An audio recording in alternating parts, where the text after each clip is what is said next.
You get a raise. Finally. After months of waiting, negotiating, maybe even switching jobs, the number on your paycheck goes up. And for about 2 weeks, you feel rich. You feel like you made it. Like something fundamental has shifted. And then something strange happens. Your spending shifts too. Not dramatically. Not all at once. Just gradually. You start ordering better coffee, nicer lunches. You upgrade your phone a little sooner than you planned. You move to a slightly nicer apartment. You subscribe to a few more services. Nothing crazy, nothing irresponsible, just adjusting to your new reality. And 6 months later, you're back to feeling exactly the same way you felt before the raise. Maybe worse.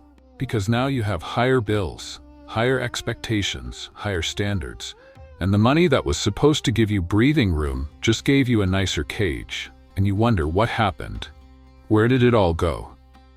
How did making more money not make life easier? I think most people experience this and never really understand what's happening. They just keep chasing the next raise, the next promotion, the next level, thinking this time will be different. This time they'll save the extra money, this time they'll get ahead. But they don't. They just inflate their lifestyle to match their income. And the gap between what they make and what they need never closes. It just gets more expensive. There's a term for this: lifestyle inflation, or lifestyle creep. But those terms make it sound like a choice, like something you're consciously doing, and most of the time, you're not. Most of the time, it's happening underneath your awareness. Your life is just quietly getting more expensive, and you're not even noticing until you check your bank account and wonder why there's nothing left. There was a spiritual teacher, Osho, who talked about this in a way that cuts deeper than economics.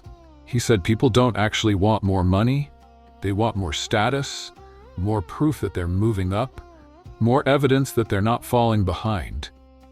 And money is just the scorecard. So when you get more money, you immediately spend it on things that signal you have more money. Because the money itself was never the point. The signaling was. And that's why lifestyle inflation happens. It's not about comfort. It's about comparison. It's about making sure everyone knows you're doing well, including yourself, especially yourself. Think about it. When you got that raise, what changed first? Not your savings, not your security, your consumption. The visible stuff, the stuff that you and other people can see. You upgraded the things that broadcast your status, your phone, your car, your apartment, your clothes, your restaurants. Because those are the markers. Those are the things that say, I'm doing okay, I'm not struggling, I'm moving forward. But here's the trap. Everyone else is doing the same thing. So the markers keep shifting. What felt like luxury last year feels like baseline this year. What felt like enough becomes just okay. What felt like success becomes just normal. And you're constantly chasing the next level of normal, the next baseline, the next version of enough, and you never get there. Because enough is always just slightly more than what you have. That's how it's designed. That's how the game works. You're not supposed to get there. You're supposed to keep chasing. There's this old joke about a fisherman sitting on a beach, relaxing in the sun. And a businessman walks by and asks what he's doing. And the fisherman says, I caught enough fish this morning. Now I'm resting. And the businessman says, but if you fished all day, you could catch more fish. And the fisherman says, why would I do that? And the businessman says, so you could sell them and make more money. And the fisherman says, what would I do with more money? And the businessman says, you could buy a bigger boat, hire workers, build a fishing empire. And the fisherman says, and then what? And the businessman says, then you could retire and relax on the beach. And the fisherman looks at him and says, what do you think I'm doing now? It's funny because it's absurd. But it's also exactly what we're all doing. We're working harder so we can make more money so we can eventually relax. But we can't relax now because we need to make more money first. And by the time we have more money, we've trained ourselves not to know how to relax. We've inflated our needs to match our income, and now we need more money just to maintain what we have. Osho would say this is the ego trap. The ego doesn't want enough. The ego wants more, always more. Not because more is better, but because more is proof. Proof that you're winning. Proof that you're not falling behind. Proof that you matter. And the more you make, the more you need to prove. Because now you're competing with people who make more. Now your reference group has shifted. Now what felt like luxury is just normal for your new peer group, and you have to keep up. You have to signal that you belong, that you deserve to be here. I noticed this in myself. When I made less money, I was fine with cheap coffee, happy with it even. It felt like a treat. But now I make more, and cheap coffee feels wrong, not because my taste changed. My taste didn't change, my identity changed. I'm not the person who drinks cheap coffee anymore. I'm the person who can afford better. So I have to drink better, not because I want to, because I'm supposed to. And that's exhausting.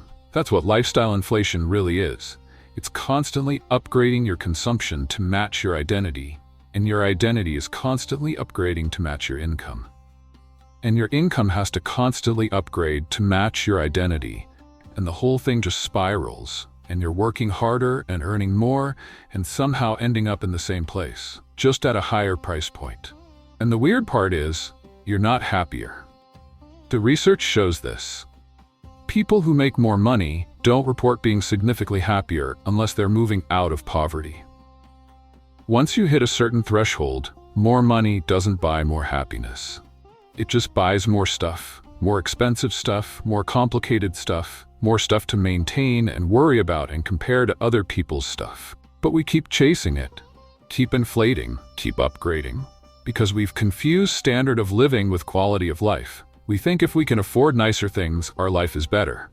But nicer things don't make life better. They just make life nicer. There's a difference, and the difference is, nicer wears off. Quality doesn't. Osho used to tell this story about a king who had everything. Palaces, servants, gold, power, everything anyone could want. But he was miserable, deeply miserable. So he asked his wise advisor, "How can I be happy?" And the advisor said, "Find a happy man and wear his shirt." And the king sent his servants across the kingdom searching for a truly happy man. And finally they found one. A simple man living in a hut, laughing, content, at peace. And they told him, "The king needs your shirt." And the man said, "I don't own a shirt." The point isn't that poverty makes you happy. The point is that happiness has nothing to do with the things you thought it had to do with. And the more you inflate your lifestyle, the more you're betting on the wrong horse. You're betting that the next level of consumption will finally deliver satisfaction. But it won't. It never has. And if you're honest with yourself, you already know this. You've upgraded before. You've gotten the nicer thing, and it felt good for a moment.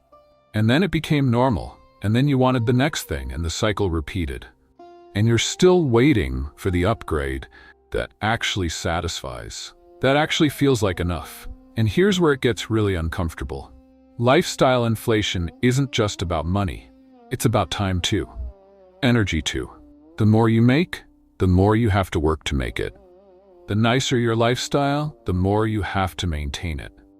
The higher your baseline, the more you have to protect it. You're not freer, you're more trapped, just at a higher income level. And you can't go back. That's the real trap. Once you've inflated your lifestyle, deflating it feels like failure. Feels like moving backward, feels like admitting you couldn't handle it. So you stay inflated. You keep spending to maintain the image. You keep working to fund the lifestyle. And you're stuck on a treadmill that gets faster every time you get a raise. And Osho would say, "This is the prison you built for yourself." You thought you were climbing, but you were just building higher walls. You thought you were getting ahead, but you were just creating more needs, more dependencies, more things you can't live without, that you lived fine without before. And maybe that's okay. Maybe that's just how it works. Maybe we all inflate our lifestyles, and that's just part of participating in modern life. Part of the deal. Part of the cost of being human in a world that runs on comparison and consumption. But I think it helps to see it, to recognize that the raise you got wasn't freedom. It was just permission to spend more, to need more, to build a more expensive version of the same life. And the next raise will do the same thing, and the one after that. Until you retire or burn out or wake up one day and realize you've been climbing a ladder that doesn't go anywhere. That just gets more expensive to climb. And maybe seeing that doesn't change anything. Maybe you still inflate, maybe you still upgrade, maybe you still chase the next level. But at least you stop expecting it to feel different. Stop waiting for the income level that finally makes you feel secure. Stop believing that the next lifestyle upgrade will be the one that satisfies, because it won't. It never was. And somewhere in that recognition, there's a weird kind of peace. Not the peace of having enough, but the peace of knowing that enough was never about having. It was always about wanting less. And you're probably not going to want less, because that feels like losing, like settling, like giving up on the dream. So you'll keep inflating, keep upgrading, keep climbing, and you'll probably die on the treadmill, well-dressed, well-fed, well-credentialed, and still wondering where all the money went. Still feeling like you're just one more raise away from finally getting ahead. And Osho would just laugh at that knowing laugh, and say, yes, that's exactly what everyone does. They inflate their prisons and call it progress. They build bigger cages and call it freedom, and they work harder to afford the cage that they built to escape the work. And maybe that's just the truth. Uncomfortable, unresolved, but true.